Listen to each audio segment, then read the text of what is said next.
The Christmas tree lights twinkled in the corner of my small living room, casting shadows that danced across the walls like memories I couldn't quite grasp. Michael's smile seemed genuine, the same dimpled grin he'd had since childhood, as he handed me the red envelope with a green ribbon. "Merry Christmas, Mom," he said, his voice steady, practiced. I smiled back, the way mothers do, even when their bones ache with exhaustion and their hearts with disappointment. The envelope felt heavy in my hands, despite its lightness. Perhaps it was a gift card, or a note saying he'd finally gotten that job he'd been promising to find for months. "You shouldn't have, sweetheart," I said, my arthritic fingers struggling with the ribbon. The paper tore unevenly under my touch. Michael watched me intently, his smile never wavering, his eyes never blinking. There was something unnatural about his stillness, something I should have recognized. When I finally pulled out the contents, the official letterhead from County Housing Authority seemed to blur before my eyes. I blinked once, twice, trying to bring the words into focus. Eviction notice. Property foreclosure. 30 days to vacate. "I don't understand," I whispered, though somewhere deep inside, I did. The mortgage payments I'd struggled with for months, the calls I'd been avoiding, the mail I'd stopped opening. "It's simple, Mom," Michael said, his voice suddenly cooler than the December air seeping through our poorly insulated windows. "The house is being taken. You need to leave." He crossed the room to pour himself a glass of the eggnog I'd spent all morning preparing. "Actually, we need to leave, but I've already figured out my situation." "You knew?" My voice sounded distant, as if it belonged to someone else. "How long have you known about this?" He shrugged, the casual gesture a knife to my chest. "About 3 weeks. I intercepted the first notice when I checked your mail that time you were sick." The room seemed to tilt. 3 weeks. My own son had known for 3 weeks that his childhood home, the home I'd raised him in alone after his father left, was being taken away, and he'd said nothing.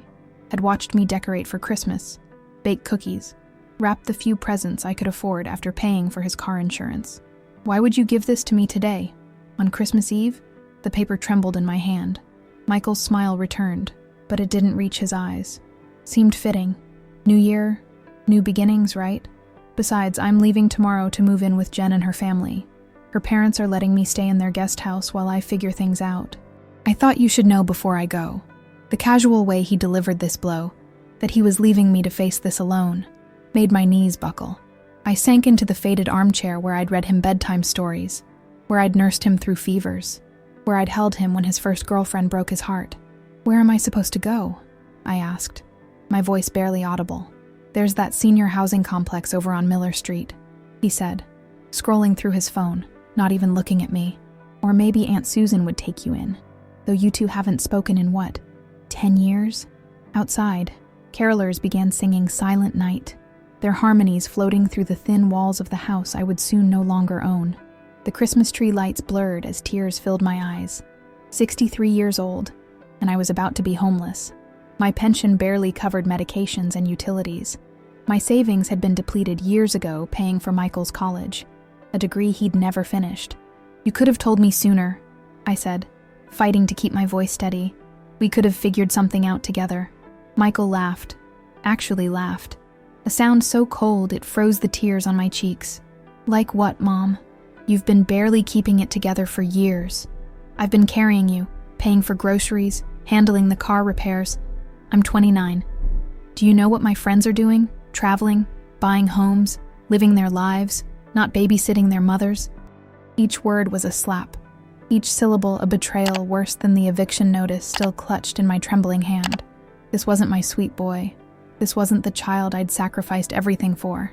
"I never asked you to babysit me," I whispered. "I only asked you to love me."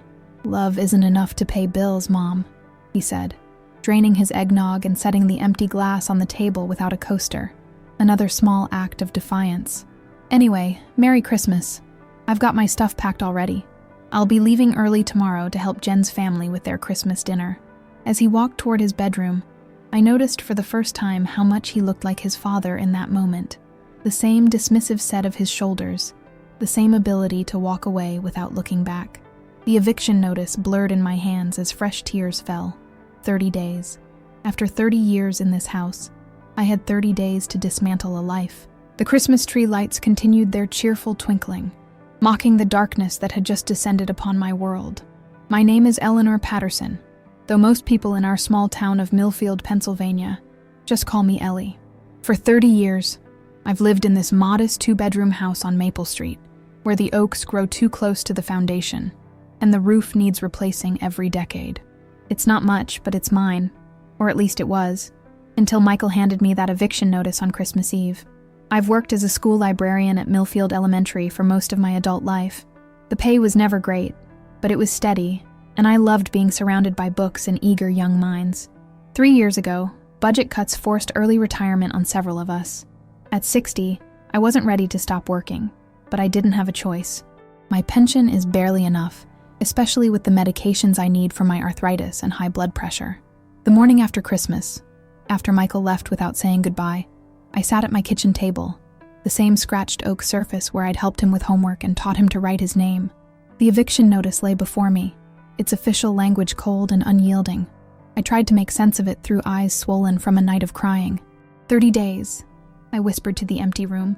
30 days to leave the only real home I've ever known. My morning routine felt pointless now. What was the use of watering the houseplants that had kept me company for years? Why bother washing dishes that would soon be packed away or sold? Still, habits are hard to break. I made my tea, Earl Grey with a splash of milk, and forced myself to eat half a piece of toast.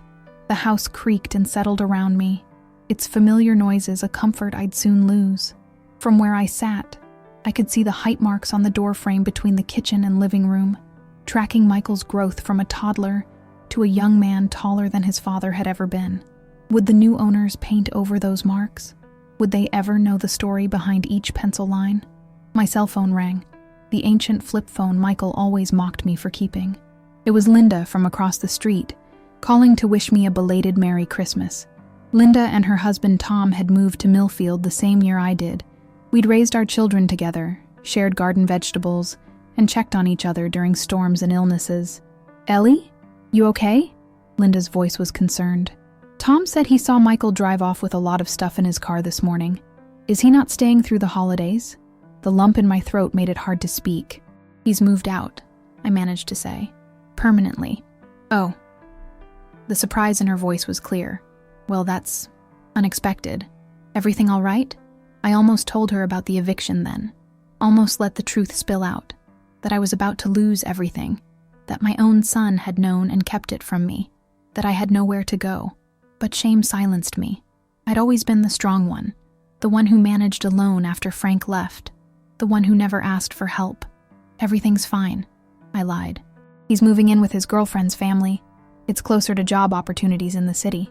"Well, good for him," Linda said, though her tone suggested she thought otherwise.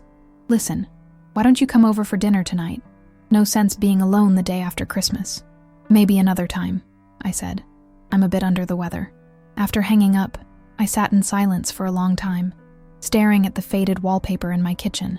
Tiny blue flowers I'd chosen when Michael was just a baby. Frank had complained about the pattern, said it was too feminine.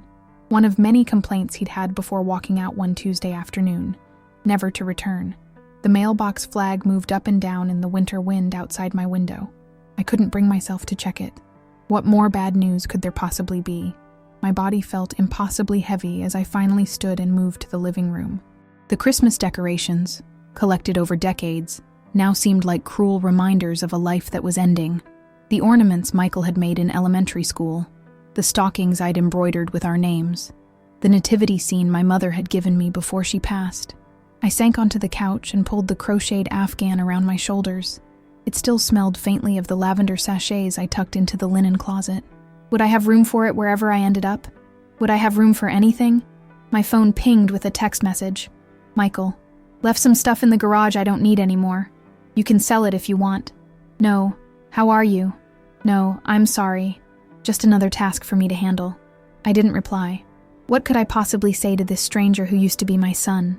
Instead, I found myself walking through the house, running my fingers along the walls, the door frames, the windowsills. Memories flooded each room. Michael taking his first steps in the living room. Frank and I painting the kitchen cabinets that summer we thought we could fix everything with a fresh coat of white paint. The night I sat alone at the dining room table after Frank left. trying to figure out how to tell our 7-year-old son that his father wasn't coming home. In Michael's bedroom, now mostly empty except for the furniture he'd deemed not worth taking, I found a few abandoned items.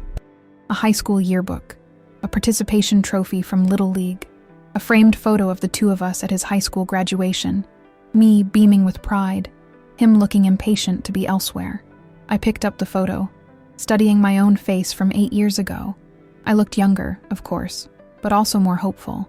I still believed then that Michael would be the first in our family to finish college, that he would find a career he loved, that all my sacrifices had been worthwhile. What a fool I'd been. I set the photo face down and continued my inventory of the house that would soon belong to someone else. 30 years of memories, 30 years of life, all of it about to be packed away or discarded.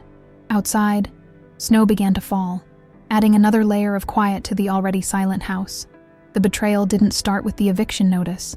Looking back, I can see now it began years earlier. In ways so subtle I mistook them for normal mother-son tension. The way Michael would roll his eyes when I asked about his classes, the increasing frequency of his loans that were never repaid, the girlfriends I was never allowed to meet until they were already on their way out of his life. 3 days after Christmas, I finally forced myself to face reality. I couldn't stay in bed forever, no matter how tempting it might be. I showered, dressed, and drove my 15-year-old Corolla to Millfield Community Bank to speak with someone about my situation.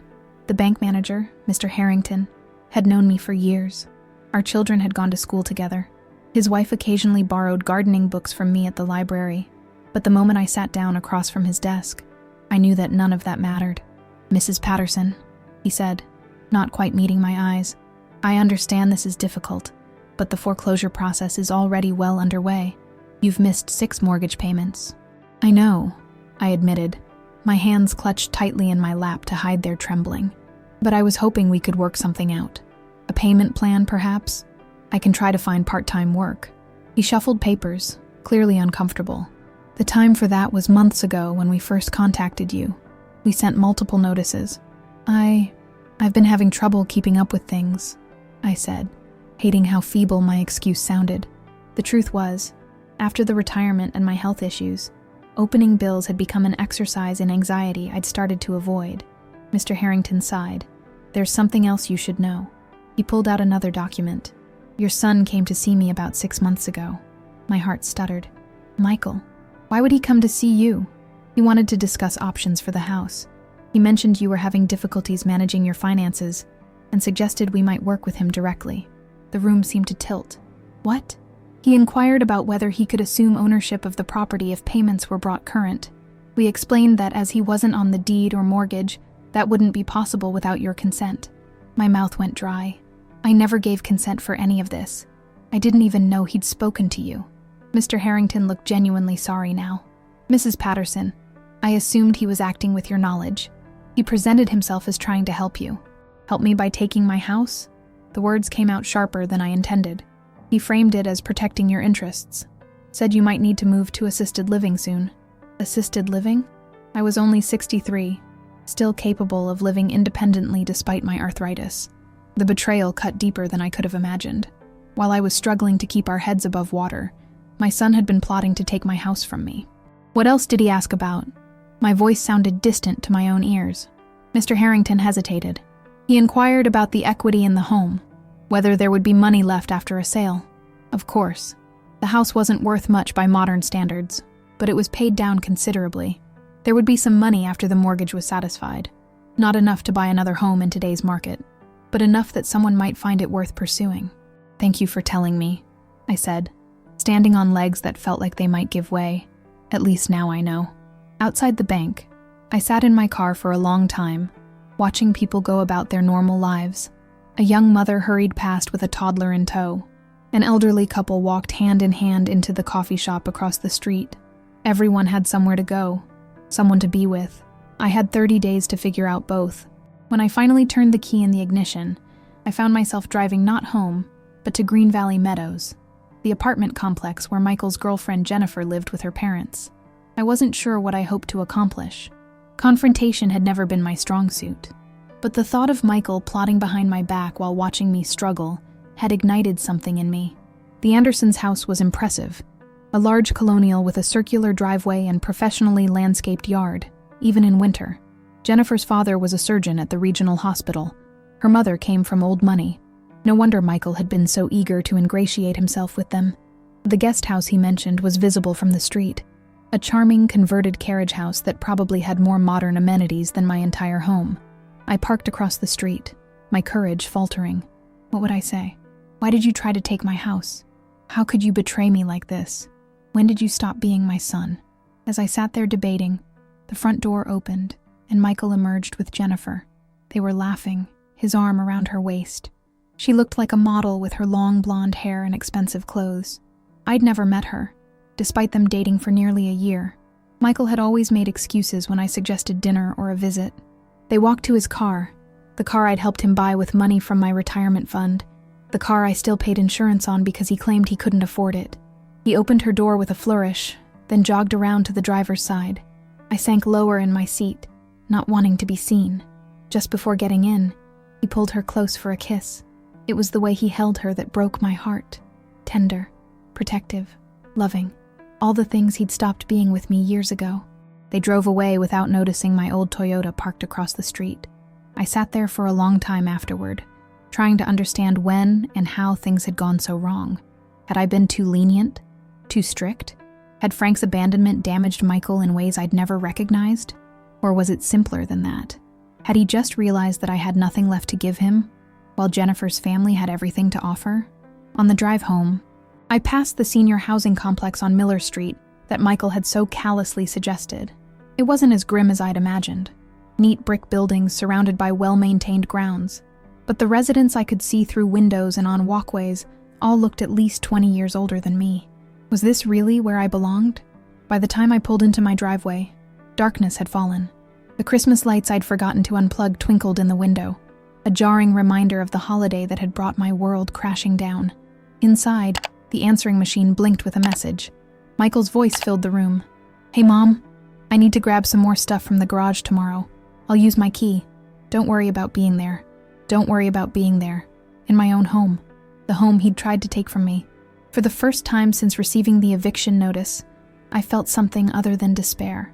A slow, simmering anger began to build. I'd given Michael everything. My youth, my resources, my unconditional love. And in return, he'd tried to take the only thing I had left. The box of photographs sat untouched in my bedroom closet for years. After Frank left, I'd found it too painful to look through the memories. Now, sitting on my bedroom floor with the contents spread around me like fallen leaves, I traced the story of my life through faded Polaroids and carefully preserved snapshots. Me at 22, hair falling to my waist, Frank's arm around my shoulders at Niagara Falls on our honeymoon, my rounded belly at 7 months pregnant, Frank's hand resting protectively over the bump that would become Michael. The three of us at the beach, Michael barely one, his chubby legs unsteady on the sand. A timeline of birthdays, Christmases, school events, the highlights reel of a family that seemed happy.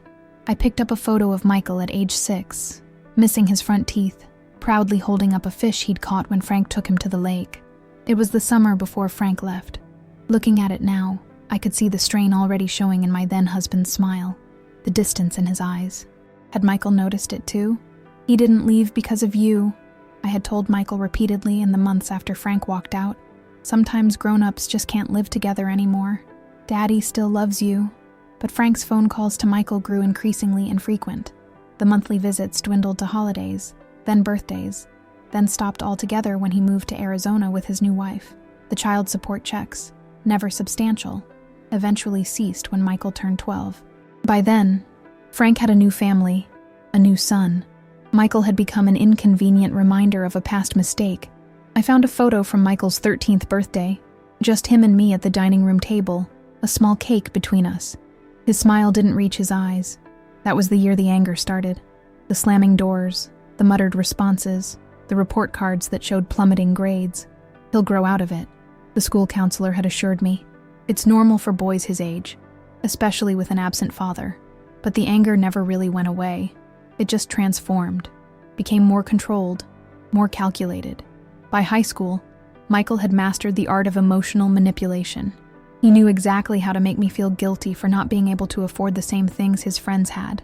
The latest video games, designer clothes, expensive summer camps. Dad would have bought it for me, he'd say, knowing exactly where to place the knife for maximum damage. Yet there were good moments too. The photo of us at his high school graduation, me beaming with pride, though I see now how he was already pulling away. The Christmas morning when he was 17 and surprised me with a silver necklace he'd saved up for by working weekends at the local grocery store. The day we toured the State University campus, both of us pretending we could afford it without the loans I would spend the next decade paying off. I lingered on a photo taken the day he left for college. He looked so handsome, so full of promise. I'd believed all the sacrifices had been worth it. My son would have the opportunities I never had. He would build a better life. He wouldn't struggle paycheck to paycheck as I had. "I'm gonna make you proud, Mom," he'd said, hugging me before climbing into his friend's car for the 3-hour drive to campus. And for a while he did. His first semester grades were good. He called weekly, sometimes just to chat. I sent care packages with homemade cookies and hand-knitted scarves, stretching my budget to include phone cards and bookstore gift certificates. But sophomore year, things changed. The calls became less frequent. When we did talk, he seemed distracted, irritable. He came home for winter break with designer clothes I knew he couldn't afford, and vague explanations about a business opportunity with friends. "Just trust me, Mom," he'd said when I expressed concern. "I know what I'm doing." By junior year, he'd dropped out, moved back home with promises of community college that never materialized. Instead, he cycled through a series of jobs: retail, restaurant work, landscaping, never lasting more than a few months at each. "It's not my thing," he'd explain with a shrug when I asked why he'd quit. "I'm meant for better." I found another photo, Michael at 24, standing beside the car I'd helped him buy. My retirement fund had taken a significant hit to make the down payment, but he'd promised to make the monthly payments. An investment in my future, he'd called it. I need reliable transportation to get a good job. 3 months later, he'd lost his job at the warehouse and couldn't make the payments. Rather than letting the car be repossessed, I'd added the payment to my monthly expenses. 5 years later, I was still paying for it. The most recent photo was from last summer. Michael leaning against that same car, now showing its age. He wasn't smiling. I'd taken it quickly one morning as he was leaving for what he claimed was a job interview. Later, I discovered he'd been meeting Jennifer for breakfast. They'd already been dating for months, though he'd never mentioned her name to me. I gathered the photos, studying the progression from the sweet boy who'd cried when neighborhood kids crushed an anthill to the calculating young man who'd given me an eviction notice for Christmas. Where had I gone wrong? Had I loved him too much? Not enough? Had I been too permissive after Frank left, trying to compensate for the absence of a father? My fingers brushed against something at the bottom of the box. A small, handmade card with a childish drawing of 2 stick figures holding hands. Inside, in wobbly letters, "I love you, Mommy. You are the best mommy in the world. Michael, age 7. Tears blurred my vision. This was the boy I'd raised. This was the son I'd loved with every fiber of my being. Somewhere along the way, I'd lost him. The painful irony wasn't lost on me. I'd spent my entire adult life trying to give Michael everything I thought he needed. Stability, education, opportunities. I'd worked extra shifts, foregone vacations, postponed home repairs, all to ensure he had the best possible start in life. And now, in my hour of greatest need, he'd not only abandoned me, but had actively tried to profit from my misfortune. Night had fallen as I sat surrounded by the artifacts of a life dedicated to motherhood. Outside, the wind howled around the eaves of the house I would soon have to leave. 30 years of memories, 30 years of sacrifice, all of it about to be boxed up or thrown away. I carefully returned the photos to their box, save for one, the birthday cake. 13-year-old Michael with those angry, distant eyes. This was the moment I should have seen it. The moment I should have recognized that something fundamental had changed in my son. But I'd been too busy working, too exhausted, too determined to believe that love would be enough to heal the wounds Frank had left. "I'm sorry," I whispered to the boy in the photo. "I failed you somehow." Then I placed the photo in the trash. The past couldn't be changed, but perhaps the future still could. 1 week after Christmas, Michael returned as promised to collect more of his belongings. I heard his key in the lock early in the morning, so early that he must have expected me to still be asleep. but I'd been awake for hours, sitting at the kitchen table, waiting. "Good morning," I said as he stepped into the entryway. He startled, nearly dropping the empty boxes he carried. "Jesus, Mom, you scared me." "Sorry," I replied, though I wasn't. "Coffee?"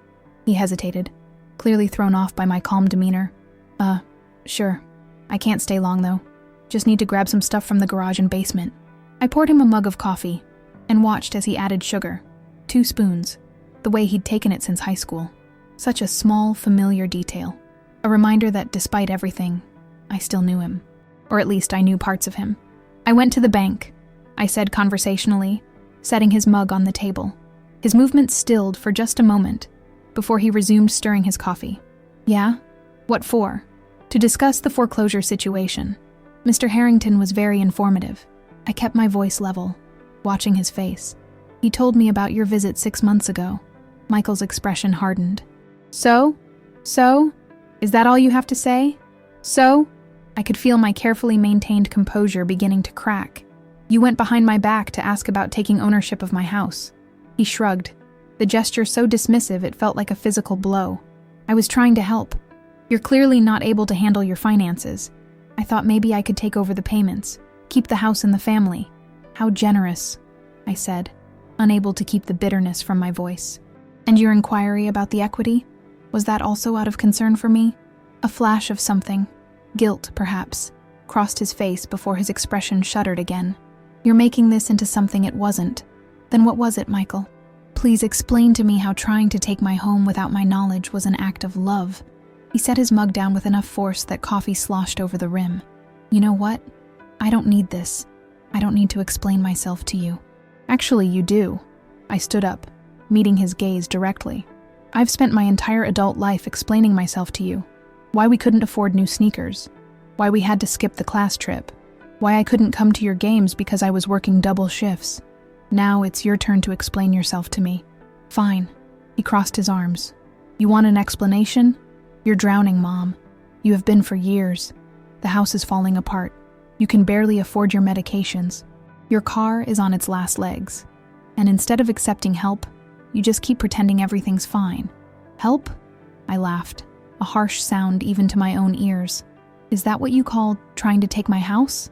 Help? I was trying to find a solution before things got to this point." He gestured around the kitchen, at the peeling wallpaper and outdated appliances. "I knew the foreclosure was coming. I tried to get ahead of it, by going behind my back instead of talking to me. The betrayal still stung, sharp as a fresh wound. By making plans for my future, without my input. Would you have listened? Really?" His voice rose. "You never listened to me, Mom. You never have. It's always been about what you think is best, what you want." The unfairness of his accusation left me momentarily speechless. When had I ever put myself first? When had my wants ever taken precedence over his needs? Before I could respond, a car horn sounded outside. Michael glanced toward the window. "That's Jen. I told her this wouldn't take long. She couldn't even come in to say hello?" I asked, though I already knew the answer. "Why would she? It's not like you've made any effort to get to know her." "How could I?" I demanded. "You've never brought her here. You've never invited me to meet her. She's been your girlfriend for nearly a year and I don't even know what she looks like." The car horn sounded again, more insistent. Michael grabbed his empty boxes. "I don't have time for this. I'll come back for the stuff later." "No." I moved to block his path. "You'll take what you came for now, because after today your key won't work anymore." His eyes widened. "What?" "I'm changing the locks. This is still my house, for the next 3 weeks at least, and I decide who has access to it." "You can't do that," he said, but uncertainty had crept into his voice. "My stuff is here. Then you'd better get it now." I stepped aside, gesturing toward the door to the garage. "Take whatever belongs to you. Anything left behind after today goes to Goodwill or the dump." For a moment, I thought he might argue further. Instead, he shouldered past me with his empty boxes, muttering something under his breath that sounded suspiciously like "crazy old woman." I remained in the kitchen, listening as he rummaged through the garage. The car horn sounded a third time, followed by the ping of a text message on Michael's phone that he'd left on the counter. Curiosity got the better of me. I glanced at the screen. "Jennifer, my parents are waiting. If she's having one of her episodes again, just leave." "One of her episodes?" The words hit me like a physical blow. What had Michael been telling them about me? That I was unstable? Senile? A burden he had to manage? When he returned with boxes now filled with tools, many of which I'd purchased over the years for home repairs, I held out his phone. "Jennifer's getting impatient," I said, my voice tight. "Apparently I'm having one of my episodes." He snatched the phone, his face flushing. "You had no right to read my messages. And you had no right to paint me as some doddering old woman to your girlfriend and her family." The hurt was so intense I could barely breathe. "Is that how you justify your behavior, Michael? By convincing yourself I'm incompetent? That's not—" he began, then stopped. "You don't understand. Then help me understand," I pleaded. "Help me understand how the boy I raised could become a man who gives his mother an eviction notice on Christmas Eve and plots to take her home." He set down the boxes with a thud. "You want the truth?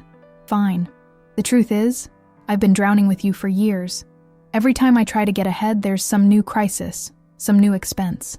Your car breaks down, the roof leaks, your prescription costs go up, and somehow, it always becomes my problem. I never asked."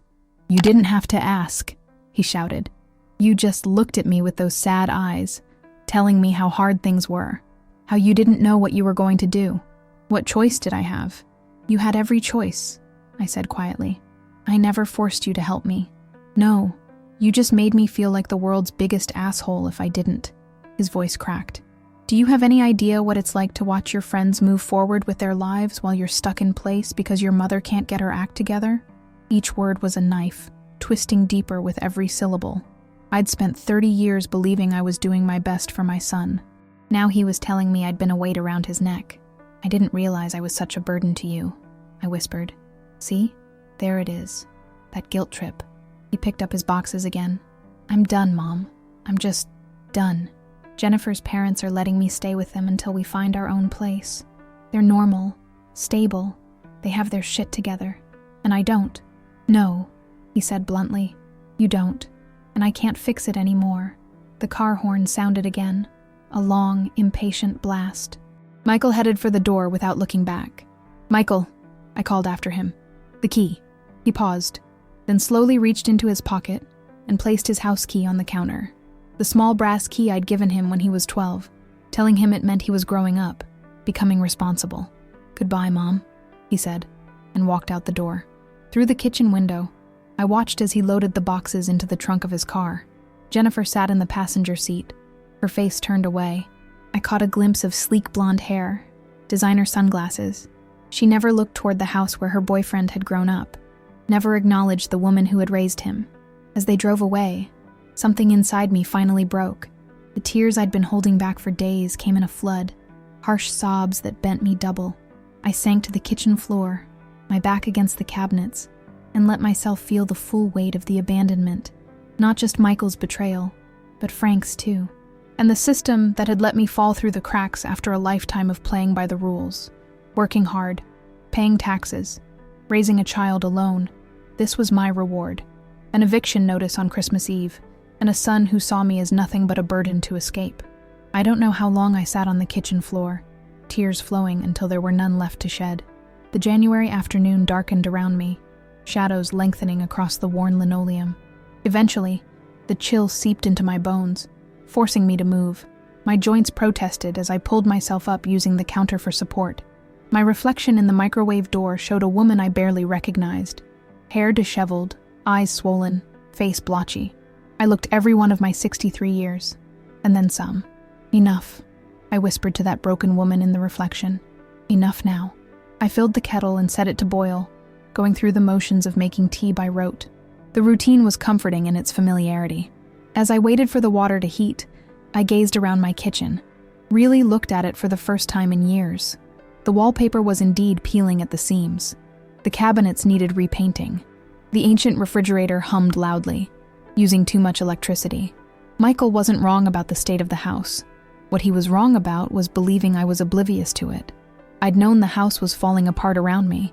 I'd known my finances were in shambles. I'd known I was one emergency away from disaster.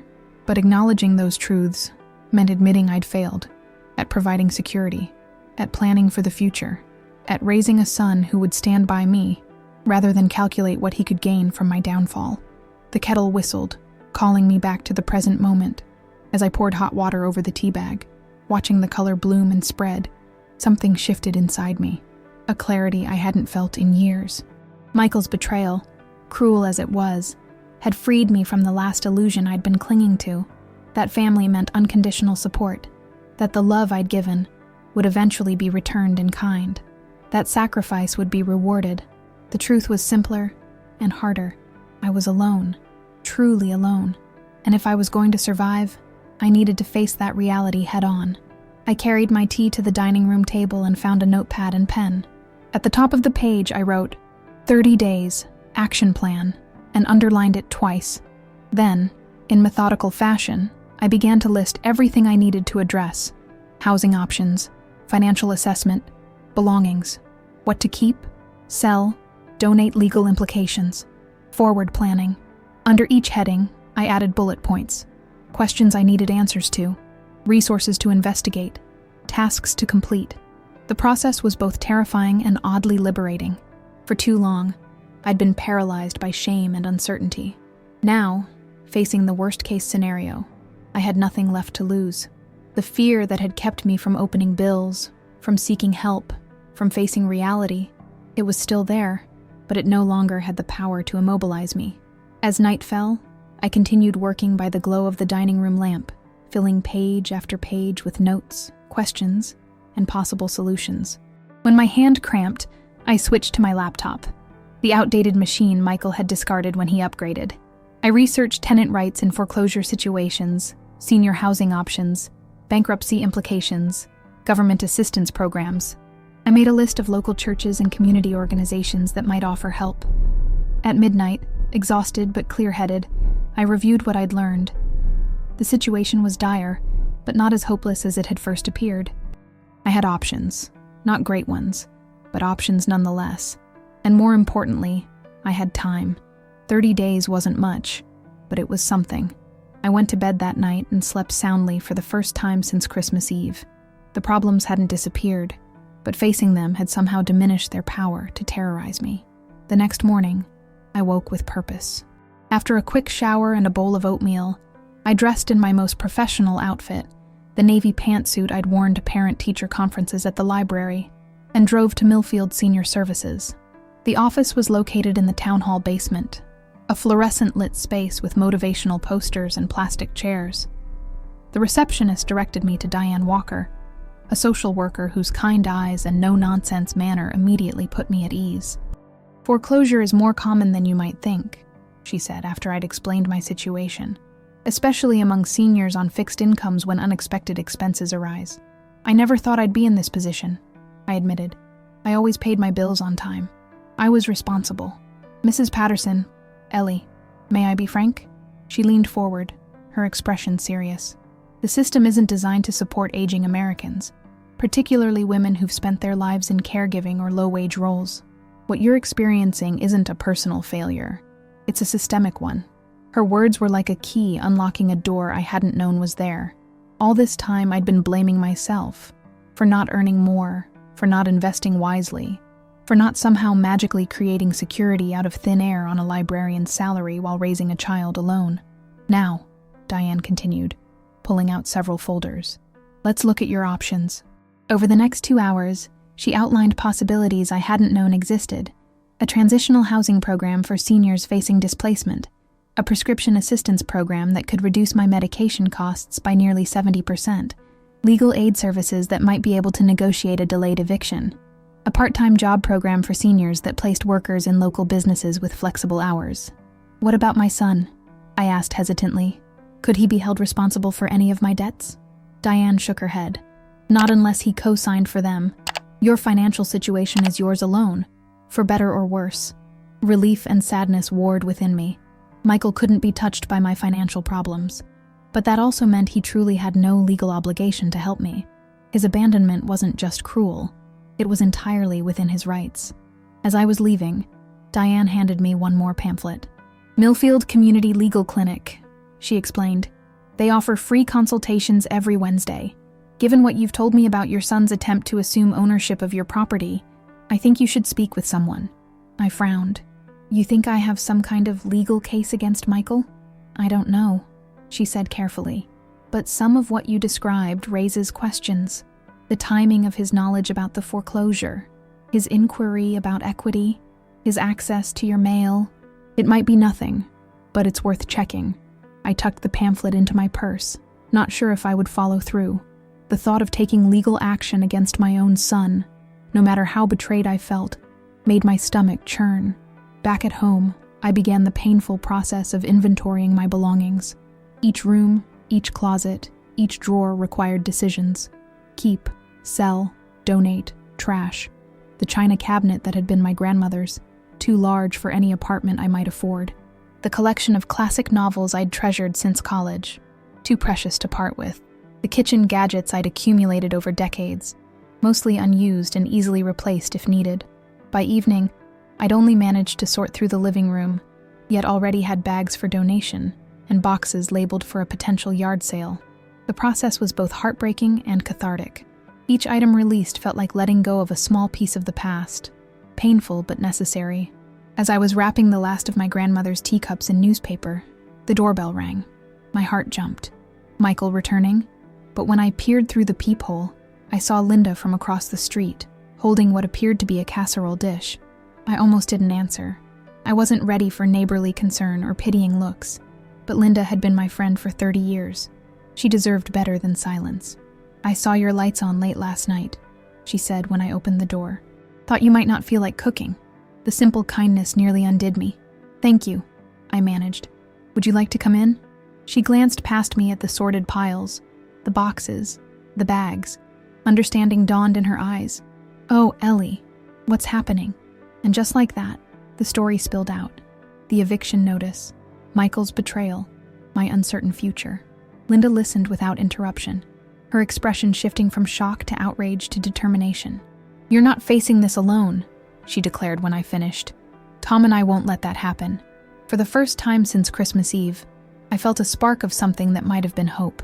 2 weeks into January, with just over 2 weeks left before I had to vacate my home, I found myself in the dusty confines of my attic.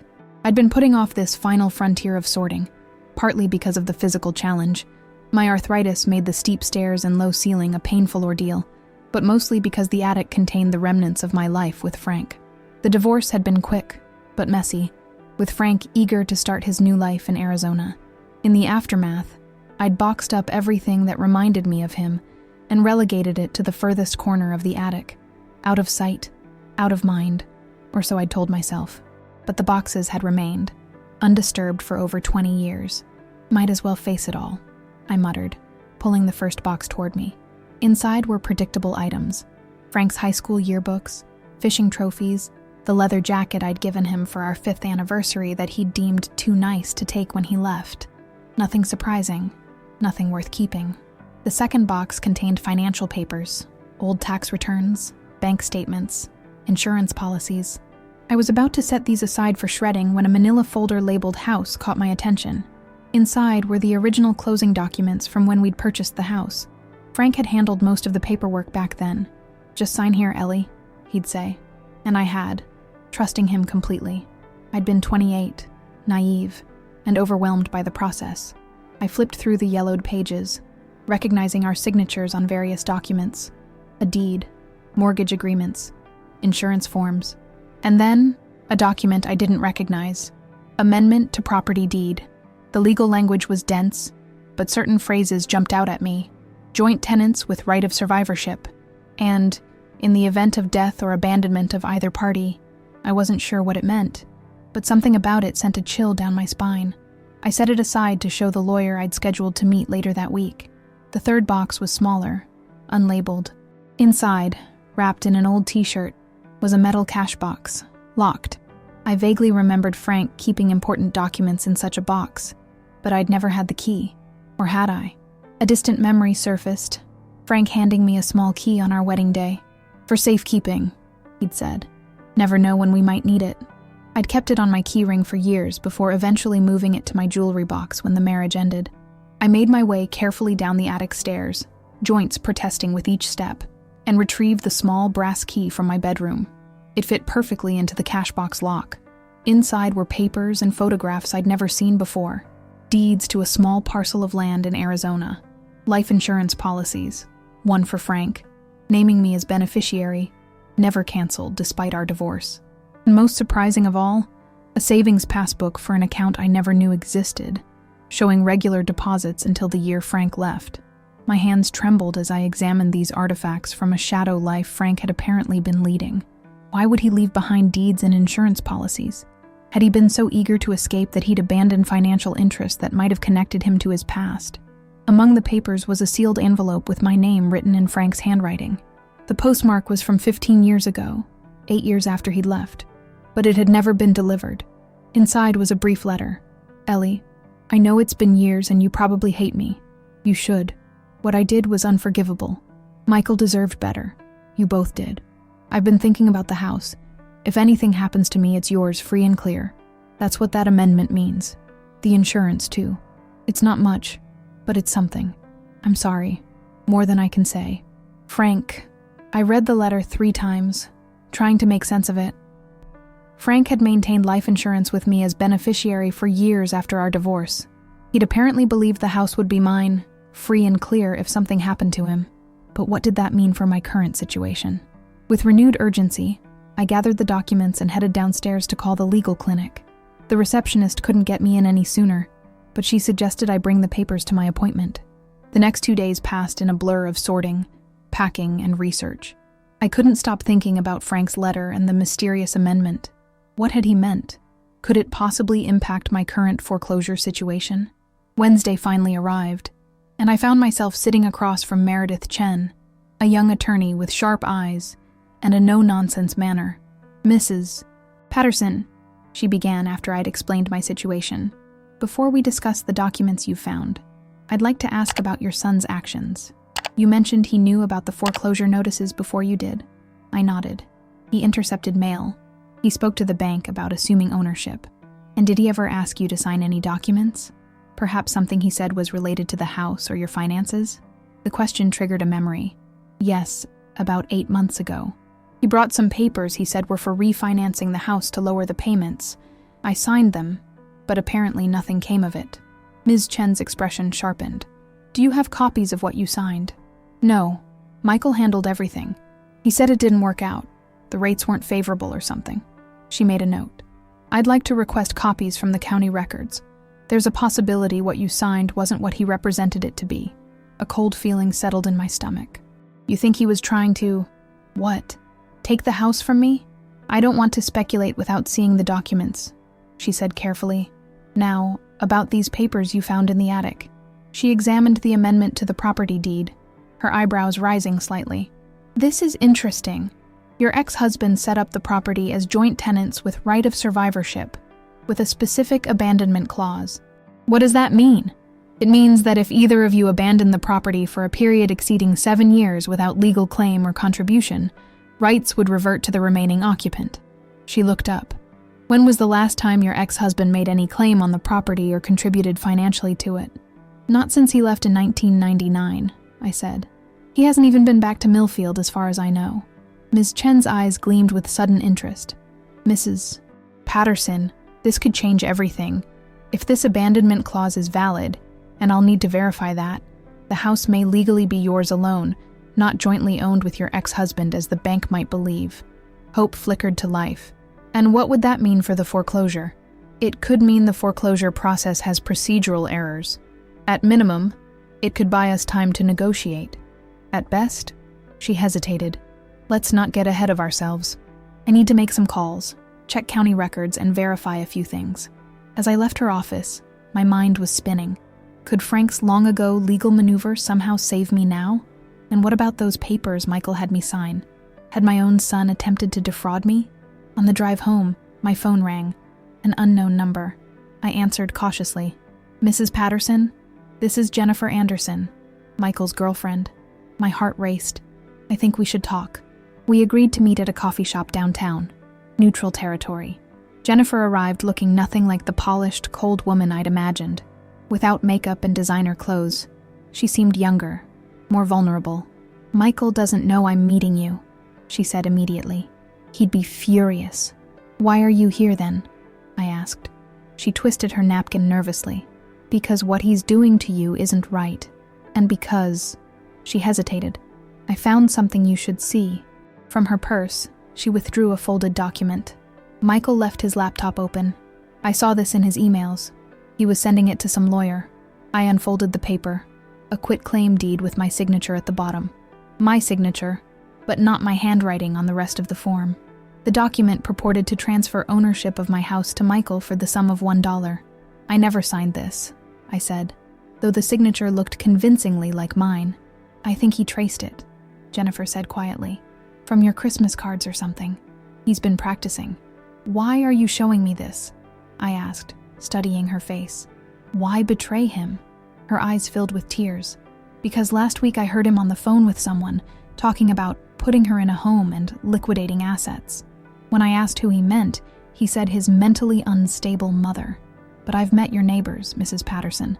Linda and Tom think the world of you. You ran the school library for decades.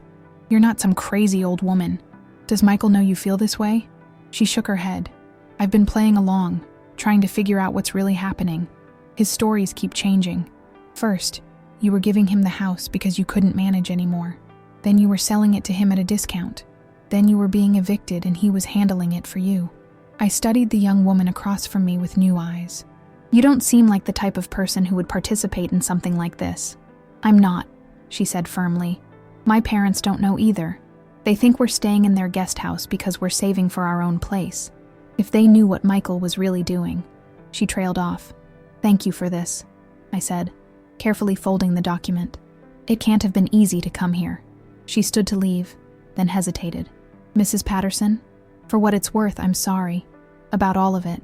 The Christmas Eve thing was cruel. I told him so. After she left, I sat for a long time, the fraudulent deed burning a hole in my purse. My own son had forged my signature to steal my home, had planned to put me in some facility against my will, had constructed elaborate lies to everyone around him. But now I had proof, and possibly, thanks to Frank's long-ago legal precautions, a way to fight back. The following morning, I arrived at Ms. Chen's office the moment it opened, the fraudulent quitclaim deed, and Frank's documents in hand. The young attorney's expression remained professionally neutral as she examined them, but her eyes betrayed her shock. This is, she began, then seemed to reconsider her words. Mrs. Patterson, this document appears to be a forgery. If your son submitted this to the county, it would constitute fraud. I know, I said quietly. Do you want to pursue criminal charges? Because that's where this could lead. The question struck me like a physical blow. Criminal charges. Against my own son. The thought made me physically ill. I don't know, I admitted. I just want my home. I want to stop this foreclosure. My voice broke. I want to understand how things went so wrong. Ms. Chen nodded, her expression softening. Let's focus on one thing at a time. I've confirmed that the abandonment clause in your property deed is valid. Your ex-husband legally relinquished his claim to the property years ago, which means you are the sole owner. This creates a significant procedural issue with the foreclosure. What does that mean in practical terms? It means we can file an emergency motion to halt the foreclosure process on the grounds that the bank has been pursuing action against both you and a party who no longer has legal interest in the property. At minimum, they'll have to restart the process correctly, which buys you several months. Hope flickered to life. Several months? At least. And during that time, we can negotiate payment arrangements or other solutions. She tapped the fraudulent quitclaim deed. This complicates matters, however. If your son attempted to file this document with the county, he may have created a cloud on your title. A cloud? A potential competing claim to ownership. We'll need to address it. She leaned forward. Mrs. Patterson, I understand your reluctance to pursue charges against your son, but at minimum, we need to create a record that this document is fraudulent to protect your interests. I closed my eyes briefly, feeling the weight of the decision. To officially declare my son's actions fraudulent would change our relationship forever, though in truth, his actions had already done that. Do what you need to do, I finally said. I need to secure my home. The next week passed in a whirlwind of legal activity. Ms. Chen filed emergency motions. The bank's attorneys responded. Court dates were set. Through it all, I continued sorting and packing, uncertain of the outcome, but determined to be prepared either way. Linda and Tom became my strongest allies. Tom, a retired contractor, fixed a leaky pipe that had been driving up my water bill for months. Linda helped me organize a yard sale for items I couldn't keep, but might bring in needed cash. Their steadfast support was a balm to my wounded heart. "Have you heard from Michael?" Linda asked as we priced kitchenware for the sale. "Not a word," I replied. But Jennifer called. Apparently he's been asking her about the missing document from his laptop. She told him she hadn't seen it. "That poor girl," Linda murmured, "getting mixed up with someone like that. He wasn't always like this," I felt compelled to say. "He was a sweet boy once." Linda's expression was gentle but firm. "Ellie, honey, we all want to believe the best about our children, but sometimes we need to see what's right in front of us." Her words echoed in my mind that evening as I sat at my dining room table, reviewing my financial situation. The yard sale had brought in $340. Not much, but enough to cover a month of my medications. I'd applied for the prescription assistance program Diane had recommended, but approval would take time. The doorbell rang just as I was calculating how long my meager savings might last. Through the peephole, I saw the last person I expected, Dr. James Anderson, Jennifer's father. He stood on my porch in an expensive overcoat, looking uncomfortable, but determined. I opened the door cautiously. "Mrs. Patterson?" he said. "I'm James Anderson, Jennifer's father. I was hoping we might speak." I invited him in, acutely aware of my humble surroundings compared to his family's wealth. He declined my offer of tea, getting straight to the point. "Jennifer has told us some concerning things about Michael," he began. "About his actions regarding your home, about his representations to us concerning your," he hesitated, "your mental state."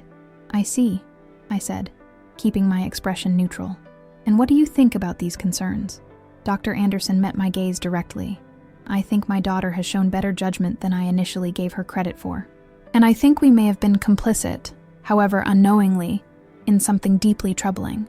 He explained that Michael had portrayed himself as a dutiful son, caring for an increasingly unstable mother. He'd claimed I was experiencing early dementia, that I was unable to manage my finances or home, that I'd asked him to handle the sale of my house, but then forgotten, due to my condition. We had no reason to doubt him, Dr. Anderson said, until Jennifer found certain documents and overheard conversations that contradicted his claims. "I'm not suffering from dementia, Dr. Anderson," I said firmly. "I'm a 63-year-old woman who fell behind on her mortgage payments. That's my crime." He had the grace to look ashamed. "Mrs. Patterson, I want to make this right. Jennifer cares for your son, but she can't continue a relationship built on such deception. And my wife and I cannot support someone who would treat their mother this way. What are you proposing?" "First, Michael will need to find other accommodations. Immediately." His expression was resolute. "Second, I'd like to offer you my services as a character witness should you need one. I'm well known in the community, and my assessment of your mental competence may carry weight."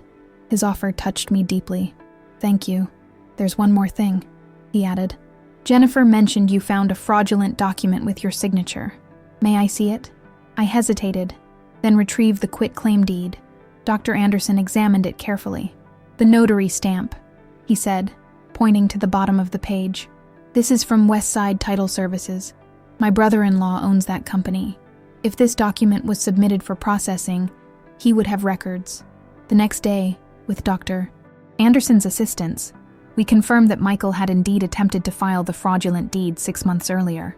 It had been rejected due to inconsistencies in the paperwork, a clerical error that had likely saved me from losing my home through fraud rather than foreclosure. Ms. Chen added this evidence to our case against the bank. "This strengthens our position considerably," she explained. "Not only was the foreclosure procedurally incorrect due to your ex-husband's abandoned interest, but there's now evidence of attempted fraud complicating the title. The court will likely grant our motion for an extended stay while these issues are sorted out." "And Michael?" I asked. "What happens to him?" Her expression was sympathetic but firm. "That's ultimately your decision, Mrs. Patterson. But attempted real estate fraud is a serious matter. Even if you don't press charges, there's a record now. The notary has filed a report. The title company has documentation. Your son's actions haven't gone unnoticed." That night, alone in my house, that I now had a fighting chance of keeping, I sat in the darkness contemplating how to proceed. The legal machinery was in motion. The foreclosure was temporarily halted. My financial situation remained precarious, but not hopeless. And somewhere across town, my son was learning that his carefully constructed house of lies was collapsing around him. My phone buzzed with a text message. "Michael, we need to talk. Now." I didn't respond. For the first time in our relationship, I held the power, and I intended to use it wisely. 3 days later, Michael arrived unannounced on my doorstep. His appearance shocked me. Unshaven, hair disheveled, wearing the same sweatshirt he'd had on when I last saw him. The polished facade he'd maintained for Jennifer's family had crumbled. "You changed the locks," he accused when I opened the door just wide enough to see him. "I told you I would," I replied calmly. "Mom, please, let me in. We need to talk." I considered turning him away but decided against it. This confrontation was inevitable, and I preferred to face it on my terms, in my home. 10 minutes, I said, stepping aside to let him enter. He walked into the living room, then stopped short at the sight of the boxes stacked neatly along one wall. "You're still packing? Being prepared isn't the same as giving up," I said. "The foreclosure has been temporarily halted, but I'm not taking anything for granted." "Halted?" His expression shifted from surprise to calculation. "How did you manage that?" "I found an attorney who discovered some irregularities in the process." I kept my voice neutral, revealing nothing about Frank's abandonment clause or the fraudulent deed. "Not yet." Michael paced the room, agitation evident in every movement. "Look, things have gotten complicated. Jen's parents are kicking me out. They're suddenly acting like I'm some kind of criminal. I wonder why that might be," I murmured. He shot me a suspicious look. "Have you been talking to them?" "Dr. Anderson came to see me, yes." Michael's face flushed with anger. "Of course he did. And I bet you told him all sorts of things to turn him against me.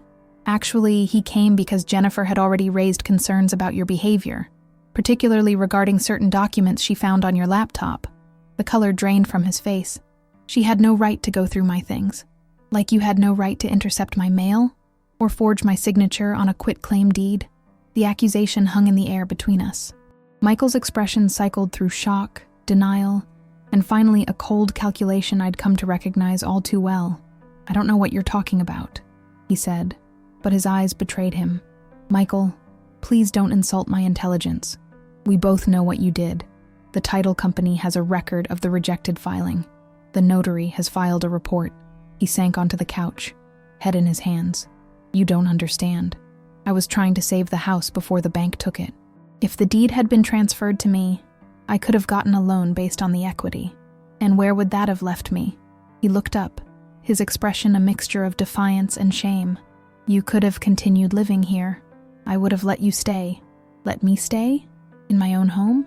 How generous." The bitterness I'd been suppressing leaked into my voice. "And what about your plans to put me in a home and liquidate the assets? Were those for my benefit too?" His eyes widened. "Jennifer told you that? She completely misunderstood. I was talking about—" "Stop lying, Michael. Just stop." I was suddenly exhausted. "The thing I can't understand is why. Why go through all this deception? If you needed money, if you were in trouble, why not just talk to me?" "Because you never listen," he exploded, jumping to his feet. "You never have. You're so caught up in being the martyr. Poor Ellie, abandoned by her husband, sacrificing everything for her ungrateful son. It's always been your narrative, your story." His words hit like physical blows, but I forced myself to stay calm. "And what's your story, Michael? That you're entitled to take what isn't yours? That your mother is just an inconvenient obstacle to getting what you want? You have no idea what I've been dealing with," he said, his voice breaking. "I'm drowning in student loan debt for a degree I never finished because I had to drop out to help you after your surgery. My credit is shot because I maxed out cards paying for car repairs and house emergencies. And every time I try to get ahead, there's another crisis, another expense. So your solution was to forge documents and try to steal my house? I wasn't stealing it. I was saving it." He ran his hands through his hair in frustration. "The foreclosure was coming no matter what. This way, at least the house would stay in the family. You'd have a place to live. Eventually, you'd have understood it was for the best."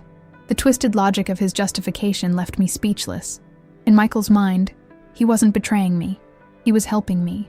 albeit in a way that primarily benefited him. "And what about Christmas Eve?" I finally asked. "Was giving me the eviction notice that day also for my benefit?" At least he had the grace to look ashamed. "That was a mistake. I was angry. You'd been avoiding the foreclosure notices for months. I thought maybe the shock would finally make you face reality.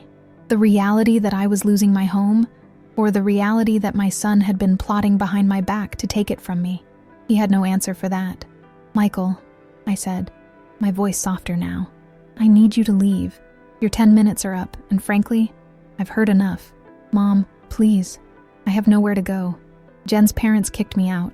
My friends are all not my problem," I interrupted, the words feeling strange on my tongue. How many times had I made Michael's problems my own? How many times had I sacrificed my needs for his wants? "You're 29 years old. Figure it out. You're really going to throw me out? Your own son?" Disbelief colored his voice. "The way you threw me out with an eviction notice on Christmas Eve? Yes, I am." He stared at me as if seeing me for the first time. "What happened to you? You're different." "I woke up," I said simply. "Now please go." For a moment, I thought he might refuse. Then, shoulders slumping in defeat, he turned toward the door. "This isn't over, Mom. That house is mine," I finished firmly. "The deed clearly states it. Your father made sure of that with the abandonment clause he included." Michael froze. "What abandonment clause?" "The one that gave me full ownership after your father left and made no claim on the property for 7 years. The one that makes the bank's foreclosure process against both of us procedurally incorrect. The one that's buying me time to save my home." "Dad did that?" Genuine surprise showed on his face. "Why would he?" Perhaps because he felt guilty for abandoning his family, or maybe because despite everything, he wasn't willing to see me homeless. I met Michael's gaze steadily. "Unlike my son." The words landed like a slap. Michael recoiled, then quickly masked his reaction with anger. "You'll regret this," he said, hand on the doorknob. "When you're all alone, with no one to help you, you'll wish you'd treated me better." I almost laughed at the absurdity of his statement. "Michael, I've been alone since your father left. I raised you alone. I worked alone. I maintained this house alone. The only difference now is that I'm finally seeing clearly." After he left, I sank into my armchair, emotionally drained but oddly peaceful. The confrontation I dreaded was over. The truth was out in the open. Whatever came next, I would face it with my eyes wide open. The next morning, Ms. Chen called with news. "The judge has granted our motion," she said, her voice triumphant. "The foreclosure is on hold pending resolution of the title issues. You have at least 6 months, possibly longer." 6 months, I breathed. "What happens now?" "Now we negotiate. The bank doesn't want a prolonged legal battle, especially one complicated by potential fraud. They'll likely be open to restructuring your loan, possibly with modified terms. And if they're not, then we keep fighting. But Mrs. Patterson, you should know. Several community organizations have reached out after hearing about your case. There's a housing advocacy group that wants to help. The Senior Services Department is exploring grant options for home repairs that could increase your property value." "How do they know about my case?" Ms. Chen hesitated. "Your story? It's gained some attention. Dr. Anderson sits on the hospital board with several influential community members, and Linda from across the street apparently knows everyone in town. Word had spread. My private humiliation had become public knowledge. But surprisingly, I felt no shame, only gratitude for the unexpected support." That afternoon, Linda arrived with a casserole and news. "Tom and I were talking," she said as we sat at my kitchen table. "We've got that finished apartment over our garage that we've been using for storage. It's small, but it's got its own entrance, bathroom, kitchenette. If things don't work out with the bank, it's yours. No rent for the first 6 months while you get back on your feet." Tears filled my eyes. "Linda, I can't accept." "You can and you will," she interrupted firmly. 30 years we've been neighbors, Ellie. 30 years of borrowing cups of sugar and watching each other's houses during vacations and raising our kids together. That means something in my book." Later that day, a local news reporter called. They'd heard about my situation. A retired school librarian facing foreclosure after her son's attempted fraud, and wanted to do a story. My first instinct was to decline, to keep my troubles private, but Ms. Chen urged me to reconsider. "Public attention can create pressure on the bank," she explained. and your story might help others in similar situations. So I agreed, though I insisted that Michael's name be kept out of the reporting. Despite everything, he was still my son. I wouldn't publicly expose his actions, even as I took steps to protect myself from them. The reporter came the next day, a young woman with kind eyes who listened attentively as I explained my situation. I didn't mention Michael's betrayal specifically, focusing instead on the challenges facing seniors on fixed incomes and the predatory lending practices that had contributed to my situation. "What would you like people to take away from your story, Mrs. Patterson?" she asked, as our interview concluded. I considered the question carefully, that it's never too late to stand up for yourself, that asking for help isn't weakness, and that sometimes the strength we need has been inside us all along. We just didn't know to look for it. As she packed up her equipment, she smiled. "You know, my grandmother was a school librarian too. She always said librarians were the unsung heroes of education." "We like it that way," I replied. "Working quietly behind the scenes, helping others find what they're looking for." Including, I realized, myself. Spring came early to Millfield that year. By mid-March, crocuses were pushing through the soil in my front yard. The same bulbs I'd planted when Michael was in elementary school. "They'll come back every year, Mom," he'd said, his small hands patting soil over the purple and white bulbs. "Even when we forget about them. Some things endure without our attention. Others require careful tending." In the 3 months since that fateful Christmas Eve, I'd learned to distinguish between the two. The foreclosure remained on hold, tangled in legal complexities that worked in my favor. Ms. Chen had negotiated a loan modification that, while still a stretch for my budget, was at least manageable with the part-time job I'd secured at Millfield Community College's library. 3 mornings a week, I helped students navigate research databases and find resources for their papers. Work that engaged my mind and filled my days with purpose. My house was still mine, though changed in subtle ways. Tom had repaired the leaky roof and taught me basic plumbing skills. Linda had helped me transform Michael's old bedroom into a rental space for a nursing student who paid modest rent and provided company during evening hours. The yard sale proceeds had paid for a fresh coat of paint in the kitchen, sunny yellow instead of the faded blue flowers that had witnessed too many unhappy memories. I hadn't heard from Michael since our confrontation, though Linda mentioned seeing him around town occasionally. According to neighborhood gossip, he'd broken up with Jennifer and moved into a small apartment on the other side of Millfield. He'd found work at the car dealership on Route 9. He was, by all accounts, starting over, as was I. On the first truly warm day of the year, I sat on my front porch swing with a cup of tea, watching bees investigate the awakening garden. The newspaper lay folded beside me, open to an article about local resources for seniors facing housing insecurity.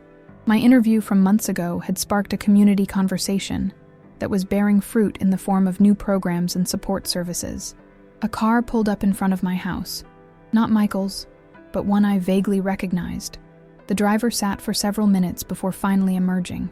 Frank, my ex-husband, Michael's father. He looked older, of course. His hair had gone completely gray, and he'd gained weight around the middle. But the way he moved, hesitant, yet determined, was achingly familiar. "Ellie," he said, stopping at the bottom of the porch steps. "You look well." "Frank," I acknowledged. "This is unexpected." "Michael called me," he explained. He said a lot of things. I wasn't sure what to believe, but then I saw the news story online, about the foreclosure, about the abandonment clause in the deed. I nodded, waiting for him to continue. "I never thought you'd need it," he said, his voice soft with regret. "It was just insurance, in case something happened to me. I wanted to make sure you and Michael would be okay." "We managed," I said, neither accusation nor forgiveness in my tone, simply fact. Frank shifted uncomfortably. "Michael told me about the quitclaim deed, about what he tried to do. Did he tell you about the eviction notice on Christmas Eve too?" Frank winced. "Yes. He's not in a good place, Ellie. I think he hasn't been for a long time. That makes 2 of us," I replied. Then, seeing his genuine distress, I softened slightly. "Would you like some tea? We can talk on the porch." He accepted gratefully, and I brought out another cup. We sat in awkward silence for a few moments before he spoke again. "I failed him as a father," Frank said. "I see that now. When I left, I told myself it was better for everyone. A clean break, that he'd be fine with you, that children are resilient. Some wounds don't heal cleanly, I observed. They leave scars, change the way we move through the world. Frank nodded, understanding my words applied not just to Michael, but to me as well. I'm sorry, Ellie, for leaving the way I did, for not being there when you both needed me. 20 years ago, I would have clung to those words, desperate for the validation they offered. Now they were simply words, meaningful, perhaps, but not life-changing. I appreciate that, I said. But Frank, I didn't survive because of you, or your legal foresight with the deed. I survived because I had to, because Michael needed me. And now I'm surviving because I've finally realized I matter too. He studied me with new respect. You've changed. I've woken up, I corrected. It's not the same thing. We talked for another hour, about Michael, about the years that had passed, about the people we'd become in the intervening decades. Frank was on his second marriage, with a teenager at home and 2 adult children from his wife's previous relationship. His life in Arizona was comfortable, stable. He expressed genuine regret for his absence in Michael's life and offered to help financially with my situation. That's not necessary, I assured him. I've got things under control now. When he left, promising to speak with Michael and offering to stay in touch, I felt no surge of emotion, no lingering love, no burning resentment, just a quiet acknowledgement that some chapters of our lives close quietly, making space for new beginnings. The nursing student, Amara, arrived home from her clinical rotation as evening fell. She brought takeout from the Chinese restaurant downtown and stories about her day that made me laugh. We ate at the kitchen table, 2 women at different stages of life, finding unexpected companionship in shared space. Ms. Patterson, Amara said as she helped clear the dishes, I wanted to ask, would it be okay if I planted some vegetables in that sunny spot by the garage? I grew up helping my grandmother with her garden, and I miss having my hands in the soil. Of course, I replied, touched by her desire to add something living and growing to our shared home. And please, call me Ellie. Later that night, I sat at the dining room table with my account books and calculator. My finances remained tight, but no longer desperate. The loan modification, my part-time job, Amara's rent, together, they created a foundation I could build upon. For the first time in years, I was planning for a future, rather than simply reacting to crises. My phone buzzed with a text message. Michael, Dad came by. We talked. I'm sorry, Mom, for everything. Simple words, possibly sincere, possibly not. Time would tell whether they represented genuine remorse or merely another manipulation. For now, I chose to acknowledge them without investing them with too much meaning. Thank you for letting me know, I texted back. Nothing more. Setting the phone aside, I returned to my accounts. Outside, a gentle rain began to fall, nourishing the crocuses and daffodils that had faithfully returned despite the harsh winter. In a few weeks, I would plant tomatoes and herbs alongside Amara's vegetables. In the summer, Linda and Tom had invited me to join them for a weekend at their lake cabin. In the fall, Ms. Chen had suggested I might speak at a community workshop about senior housing rights. The future stretched before me. Not limitless, perhaps, but wider than it had seemed on that Christmas Eve when my world had collapsed around an eviction notice. I had no illusions that the path forward would be easy, but I had found something in these past months that I'd lost somewhere along the way.